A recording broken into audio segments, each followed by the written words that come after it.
বিধানসভার বাজেট অধিবেশনের দ্বিতীয় পর্বে ফের উত্তেজনা ছড়ালো। সোমবার বিজেপি বিধায়ক হিরণ চট্টোপাধ্যায়কে বলতে না দেওয়ার অভিযোগকে কেন্দ্র করে শুরু হয় বিশৃঙ্খলা।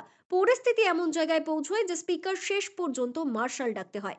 মার্শালকে ডেকে দুই বিধায়ককে বের করে দেন। এর পাশাপাশি আরেক বিধায়ককে সাসপেন্ড করা হয়। এর প্রতিবাদে বিধানসভা থেকে ওয়াকআউট করেন বিজেপি বিধায়কেরা।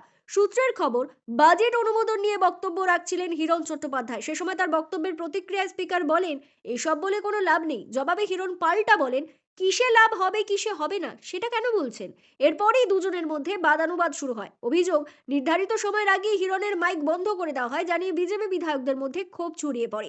এই ঘটনার প্রতিবাদে বিধানসভার ভেতরে স্লোগান দিতে থাকেন বিজেপি বিধায়ক মনোজ ওরাও, শঙ্কর ঘোষ সহ অন্যান্যরা। স্পিকার তাদের থামতে বললেও তারা প্রতিবাদ চালিয়ে যান। এরপরে স্পিকার মার্শাল ডাকেন এবং মনোজ ওরাও এবং শঙ্কর ঘোষকে বিধানসভা থেকে বের করে দেওয়ার নির্দেশ দেন। পাশাপাশি ফালাকাটার বিধায়ক দীপক বর্মনের বিরুদ্ধে বিধানসভার ভেতরে স্পিকারের প্রতি অভব্য আচরণের অভিযোগ আনা হয়েছে। তাকে সাসপেন্ড করা হয়। বিধানসভার বাইরে এসে বিজেপি বিধায়কেরা এই ঘটনার তীব্র প্রতিবাদ জানান এবং স্লোগান দেন। এ বিষয়ে কুমারগ্রামের বিজেপি বিধায়ক মনোজ ওরাও কি বললেন শুনবো। বিধানসভা চলাকালীন যথারীতি সেকেন্ড হাফে আমরা বিতর্কে অংশগ্রহণ করেছিলাম।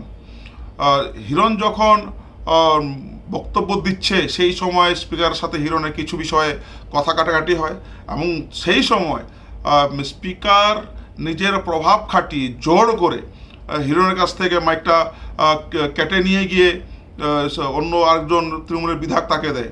আমরা তখন প্রতিবাদ করি। আমাদের ডিমান্ড থাকে যে আমাদের যে সময়টুকু আছে সেটা দেওয়া হোক। স্পিকার কিন্তু শুনেননি। আমরা যখন তার প্রতিবাদ করে যখন দাঁড়িয়ে স্লোগান দেই, সেই সময় স্পিকার মার্শাল দিয়ে আমাকে এবং শঙ্করদাকে বের করে দেন।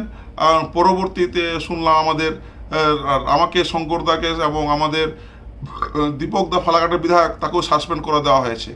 আমি 2 বছরের বিধায়ক, প্রায় 4 বছর হয়ে গেল এবার বিধানসভায় আছি। কোনোদিন এরকম পরিস্থিতি হয়নি যেখানে মার্শাল দিয়ে বার করতে হবে।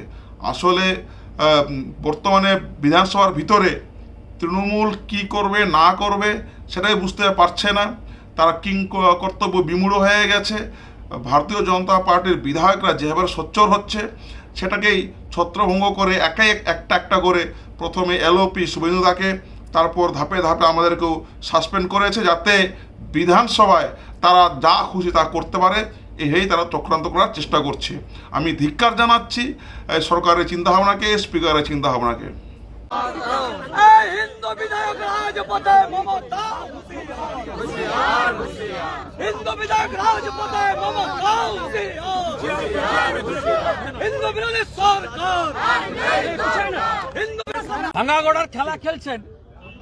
বিজেপিকে ভয় পান, প্রত্যেক দিন এমএলএদের বের করে দিচ্ছেন হাউস থেকে।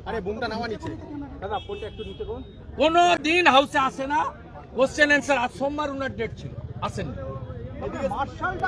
মার্শাল ডাকা হচ্ছে, গুন্ডামি। অধিকাংশ সিকিউরিটি গুলো বারুইপুরে, সব তৃণমূলের কোটায় ঢুকে।